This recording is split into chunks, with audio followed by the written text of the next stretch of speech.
Ditën e dieshme në emisionin TikTok u trajtua gjërësisht kaosi krijuar në kuvend ku deputet opozitës kërkuan arrestimin dhe burgosjen e zëvendës kryeministres Belinda Balloku, duke shndruar seancën plenare në një arjen përplasjesh të fortë politike. E ftuar ishte Arseida Gjyli, pedagoge, e cila u shpreh kritike ndaj asaj që ndodhi në kuvend, sipas saj skenat e tensionit dhe retorika ekstreme përbën një precedent të rrezikshëm për funksionimin normal të parlamentit dhe dëmtojnë rënd besimin e publikut te institucionet. Nuk e di nëse ky akt dhe këto në farë mënyre veprime që po bëjnë antarët e opozitës edhe përfaqësuesit legjitim të popullit në parlament i shkojnë formatit të një farë mënyre parlamentit i cili synon të shkojë dhe të bëhet pjesë e Bashkimit Evropian. Ne sot po flasim për një parlament i cili denjësisht duhet përfaqësoj popullin e vet në mënyrë demokratike, legjitime, por nga ana tjetër një opozitë e cila duhet zgjojë shpresë dhe besim tek publiku, dhe nga ana tjetër duhet kemi një parlament i cili të shkojë për shtat standardeve europiane, të cilat ne synojmë për rrugtimin që kemi marrë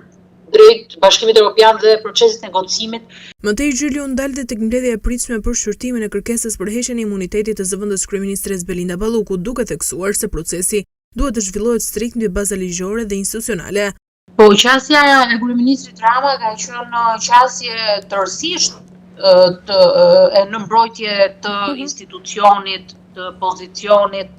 dhe të një farë mënyre të mbivendosjes që mund të ndodhi nëse kërkohej dhe siç u kërkua pra fillimisht pezullimi i zonjës Balloku. Pra ka qenë qasje tërësisht institucionale. Mënyra se si e ka artikuluar zoti Rama, pra ai nuk është se ka dalë në mbrojtje të një eksponenti të Partisë Socialiste. Ai ka dalë në mbrojtje të një eksponenti i cili përbën numrin 2 të qeverisë, drejton një nga ministritë më të rëndësishme në vend, dhe e ka justifikuar këtë me faktin që në dorëzimin dhe në një farë mënyre kompetencën e zonjës Balloku janë shumë projekte të financuara nga Bashkimi Evropian. Sipas saj, politizimi i skajshëm i proceseve ligjore rrezikon të kthejë drejtësinë në instrument lufte politike, duke minuar parimin e ndarjes së pushteteve dhe standardet demokratike që vendi synon të forcojë.